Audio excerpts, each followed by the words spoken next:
கொண்டக்கடலை வச்சு நல்லா சூப்பரான ஒரு ஸ்நாக்ஸ் இன்றைக்கி எப்படி பண்ணுறதுன்னு பார்க்கலாங்க. அதுவும் பார்த்திங்கன்னா குழந்தைங்களுக்கு சில சமயம் கொண்டக்கடலை வேக வச்சு கொடுத்தா சாப்பிட மாட்டாங்க. அதுவே கொஞ்சம் கிறிஸ்பியாக நீங்கள் பண்ணி கொடுக்கும்போது விரும்பி சாப்பிடுவாங்க. இப்போ இதுக்கு நான் சும்மா ஒரு கைப்பிடி அளவுக்கு தான் கொண்டக்கடலை எடுத்து நல்லா ஒரு 8 மணி நேரம் ஊற வச்சு எடுத்துருந்தேங்க. இதுக்கு வந்து கொண்டக்கடலை வந்து வெள்ளை கொண்டக்கடலை, கருப்பு கொண்டக்கடலை எதில் வேணால் செய்யலாம். ஆனால் கடலையை வந்து நல்லா ஊற வச்சுடுங்க. ஊற வச்சு தண்ணியை வடிகட்டி எடுத்து வச்சுருக்கேன். இப்போ இந்த கடலையை வந்து ஒரு பாதி வேக்காடு குக்கரில் வச்சு நீங்கள் ஒரு 2 விசில் வச்சு எடுத்துக்கலாம். அல்லது தண்ணி வச்சு வேக வைக்கிறதா இருந்தாலும் ஒரு பாதி வேக்காடு வெந்தால் போதும். அந்த மாதிரி வேக வச்சு எடுத்துக்கலாம். இதை இப்போ பார்த்திங்கன்னா இது ஒரு பாதி அளவுக்கு வெந்திருக்கு பாருங்கள். ரொம்ப அப்படியே அழுத்தினா மசிகிற அளவுக்கு இல்லை, கொஞ்சம் கெட்டியாக அந்த பாதி வேக்காடு வேக வச்சு எடுத்துக்கலாம். அதுக்கு மேலே வேக வைக்கணும்னு அவசியம் இல்லை.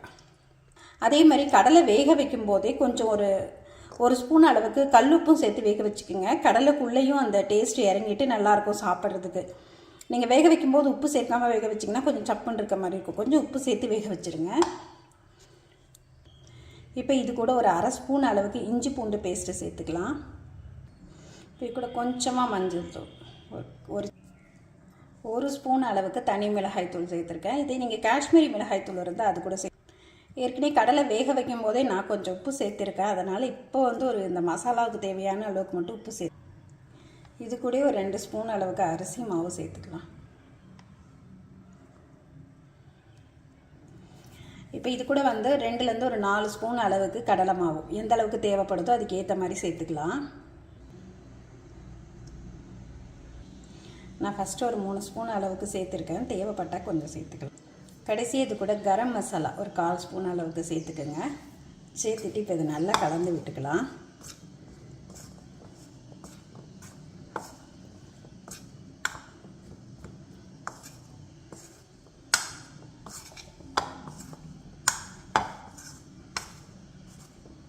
இப்போ இந்த மாவெல்லாம் இந்த கடலை மேலே நல்லா போட்டாகும். அது வரைக்கும் கலந்து விட்டுக்குங்க.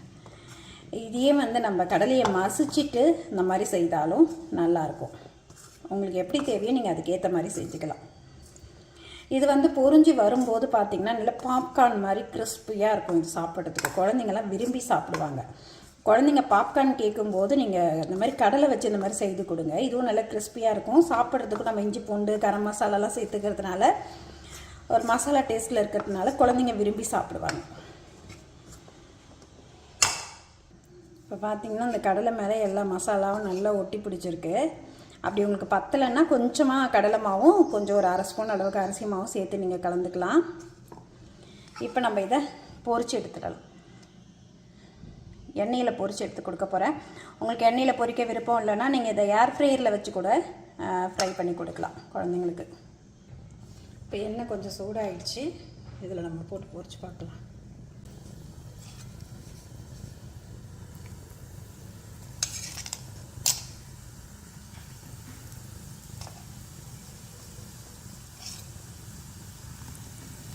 இப்படி நீங்கள் போடும்போது உதிரியாகவும் வரும். அந்த மசாலா வந்து கரெக்டாகவும் இருக்கும்.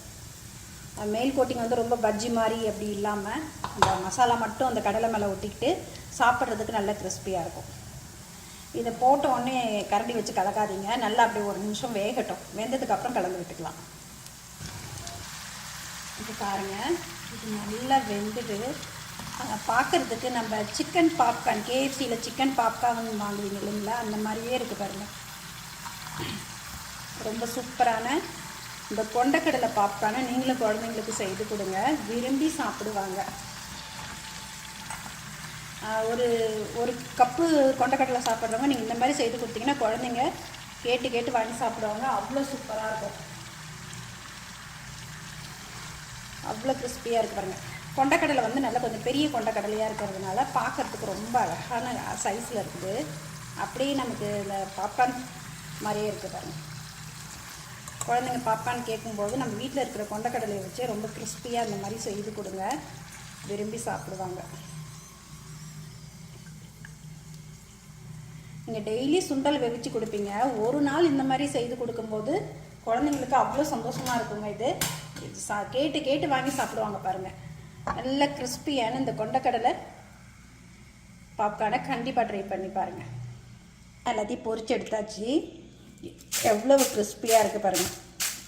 அதேமாரி அந்த மசாலாவும் உதிரல பாருங்கள். நம்ம போட்ட மசாலாவும் நல்லா அது மேலே ஒட்டி பிடிச்சிட்ருக்கு.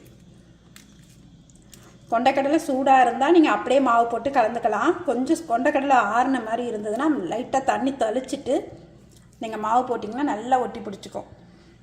ரொம்ப இந்த பஜ்ஜி மாவில் கோட் பண்ண மாதிரியும் இல்லாமல் மேலே நல்ல ஒரு கிறிஸ்பியாக இந்த வெஜ் பாப்கார்ன் ரெசிபியை கண்டிப்பாக ட்ரை பண்ணி பாருங்கள். குழந்தைங்களுக்கு இப்படி செய்து கொடுத்தீங்கன்னா விரும்பி சாப்பிடுவாங்க.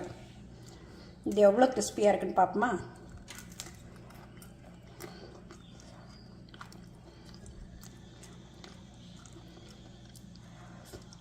அவ்வளோ சூப்பர். ஈவினிங் டைமில் டீ காஃபியோட ஸ்நாக்ஸுக்கு கண்டிப்பாக இந்த ரெசிபி நீங்களும் ஒரு முறை ட்ரை பண்ணி பாருங்கள். இந்த வீடியோ உங்களுக்கு பிடித்திருந்தால் லைக் பண்ணுங்கள், ஷேர் பண்ணுங்கள், சப்ஸ்கிரைப் பண்ணுங்கள். உங்கள் ஃப்ரெண்ட்ஸ் ரிலேட்டிவ்ஸோடு இந்த வீடியோவை ஷேர் பண்ணிக்கோங்க. நன்றி, வணக்கம்.